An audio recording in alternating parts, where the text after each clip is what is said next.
Hey guys, and welcome to another brand new video. In this video, we actually have some very intriguing news going on, more on the inner workings of both the PlayStation 5 and the Xbox Series X, where, as we're kind of going through this stuff, we're actually seeing now the actual total sale numbers, and with the kind of really weird big press push of people basically being kind of concerned about Xbox maybe being sold, which I still don't think is going to happen. It's going to be very intriguing to go and compare the numbers, see the exact profitability, the market ratios, and everything else in between, mainly because with this, we've been kind of just getting a lot more information and analytical information and watching information, especially when it comes to all these kind of big higher up firms and law firms and big companies all sitting here and discussing and talking about, well, pretty much everything. So we just have a lot more stuff coming out to talk about, which is nice. So hopefully you guys will sit back, relax, and your thoughts and comments down below. Subscribe if you guys are new, leave a like, all that good usual sell stuff, and Twitter and Twitch stream and the usual sell links, all linked down below. So in case you guys have kind of been seeing all this stuff, we've been seeing a huge influx of brand new PlayStation 5 stock. We've seen a huge influx of, well, kind of Xbox stock, and at the end of the day, we've kind of been seeing like even more news when it comes to even big sales,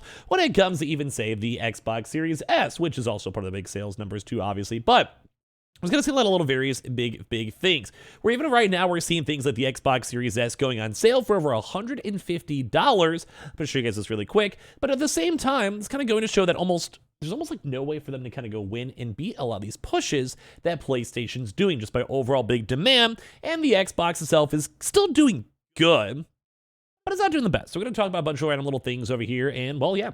So first and foremost, the number one, the sales numbers, in case you guys are curious, and this one is the Xbox Series X and S has now been apparently around the 18.5 million number versus around the PlayStation 5, a little bit over 30 million, with a lot of analyst firms now estimating / confirming up. PlayStation has gone public with their numbers before. It's a bigger subsidiary of Sony. Microsoft has not, and I'm not sure if it's like a big thing or a bad thing in comparison, but we can kind of go from there. I don't know. I feel like the Xbox is doing good. I think it's had good numbers. I think it's overall doing fine, but it almost kind of seems like they're kind of on their desperation side, where the Xbox Series S is probably going to get out of favor sooner rather than later-ish, and then at the same time, the PlayStation's had a lot of organic growth in terms of good games, good marketing, and everything in between. So a good example of this one, too, is that although Microsoft is trying to go maintain their push and try to maintain their numbers, it's kind of hard. Although we have been seeing kind of a bigger deal over here where the Xbox Series S is at 50% off for the first time almost ever. You can save $150 while supplies last, expiring as of March 31st. So as of right now, you can literally get the Xbox Series S for $150, which once again is nice, but this probably is a big loss leader for, say, Game Pass and other various game parts of their components of their systems, because, well, it probably costs a lot more than $150 at this point to go make an Xbox Series S. But then you guys can see with this one where the retail price is $300. You'll see your discount at checkout once the promo code is applied, and then experience next-gen speed and performance at great price. Make the most of every gaming minute with quick resume and all that good stuff, usual sell stuff over here. But basically, either way, it's a 50% off coupon, and we're now seeing huge deals when it comes to the Xbox Series S. And we're seeing the overall numbers, too, where it's kind of crazy that the PlayStation's almost maybe going to hit a double of what Xbox might be. But of course, while that is kind of scary for Xbox, Microsoft does have their share of the gaming subscription combining on hardware, content, and also subscriptions, and all those have also been growing pretty well, so think things like Game Pass. So Microsoft has sold 18.5 million Xbox Series X and S consoles, as analyst firms have estimated, maybe a little bit more to focus on the Xbox Series S, as the production numbers for those are way higher. Xbox doesn't tend to release console sales figures unless significant milestones are reached, meaning there are now official figures on how the Xbox Series X and S have performed. However, in a newly published review of the console market in 2022, and for analysis peer Harding Rolls estimated that 18.5 million consoles had been sold by the end of the year. Harding Rolls notes that while sales of both the PS5 and Xbox Series X were held back due to ongoing stock shortages, Xbox managed to slightly increase its share of unit sales over the past year due to the more widely available Xbox Series S. Which is also kind of intriguing to note, because in theory, if you're doing these on sales or for loss leaders, then sometimes it doesn't actually work out as well. Now, I think for a PlayStation, you could probably get a little bit more of a profit, or at least your money back. If you're selling things like the Xbox Series S for $150, you're probably losing money when it comes in the comparison. As well, it's also a lot easier to sell things for $150 versus $400 or $500 on the PS5.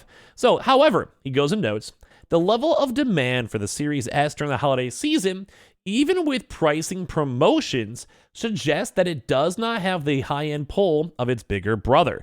And it's actually been a kind of a concerning thing, too. Because like I said, you could have a $150 Xbox Series S. That's actually probably one of the best prices we can see, especially if you have kids, just want to get into gaming casually. bro, at some point it will get outstaged. At some point it won't be actually that relevant, and the specs themselves keep on getting more and more outdated as time goes on, or even some big game devs are kind of talking about the fact that, well, some of these games might not even be worth running, or it also might be harder for the developers to make them work for the Xbox Series S. So last month, Sony did go and announce that it was now much easier to find a PS5, claiming that its hardware shortage was coming to an end. While Microsoft has yet to make a similar claim, though, for the Xbox Series X as well. So, I don't know. I think the Xbox has still been kind of okay-ish to find. I don't think it's been too hard, although it doesn't seem like we're seeing them pretty much everywhere. Like, whenever I see a lot of pictures, it's more on the PS5 showing up in Walmart or Target, rather than, say, the Xbox Series X. So, as such, Harding Rolls predicts that the sales gap between the PS5 and Xbox will actually go and increase as well, even though they still think there's some Xbox Series X shortages. Once again, though, I haven't seen too many. I mean, sometimes it is out of stock depending on like the location, but I do think like the Xbox Series X has almost been a non-factor for even longer than the PS5, at least from all my available knowledge. So the availability of the PS5 improved towards the end of the year, especially in the United States, and global stock has been much more regularly available in 2023, and it has been going pretty good so far. But one of the big things to know is that these companies are kind of just trying to push on either the small side or the big side. Like Xbox has tried to been pushing like the, hey, we're a smaller company, we're not making as much money, etc., even though Microsoft behind them is massive. Well, Sony's trying to just be like, hey, we're just trying to do our own thing, we can't compete with Game Pass, because Microsoft is massive. It's kind of back and forth. So Anther expects the gap between PlayStation and Xbox unit sales to widen in the first half of 2023, with the Xbox Series X only becoming more consistently available in the second half of the year. Now, is anyone over here even having issues with the first place trying to get their Xbox Series X's? Because at least for me, I haven't really felt that for too long. So elsewhere in his analysis, Harding Rolls claims that Microsoft's share of the gaming market, combining sales of hardware, game content, and subscriptions, grew actually from 25.5% in 2021 to 27.3% in 2022.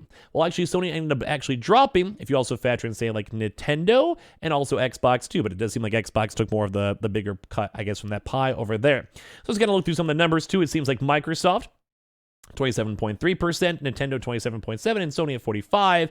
But as you guys can see, it also did go and shrink, probably just from more of the Xbox Series S, X, and Game Pass vibes. So it's intriguing to go and note that while Sony is kind of a big figurehead in terms of right now, don't forget the Nintendo Switch has been outselling most of the consoles too. So Harding Rolls attributes this fact that spending on Xbox console hardware and console-based Game Pass services grew compared to 2021, and that Microsoft extended its market share lead in the console subscription segment and delivered an all-time high for Xbox Game Pass subscribers in the final 3 months of the year.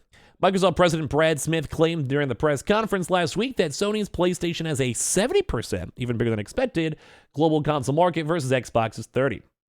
Following a European Commission hearing at which Microsoft presented arguments for why its proposed acquisition of Activision Blizzard should be improved, Smith also claimed that PlayStation outsold Xbox by 69-31 towards the end of 2022, as stock was getting more normalized and everything in between. Now, this is intriguing too to note because it seems like Xbox is still trying to go play the small card and saying like, hey, Sony's going to have a lot more stock, we're still out of stock, it's hard to compete, Xbox is not selling as well, and like we're almost at only half of the numbers, Sony can take a hit, it's not a big deal. And that's why it's kind of crazy, because even other articles were talking about how PlayStation had a 70% share of the global console market versus Xbox's 30% too.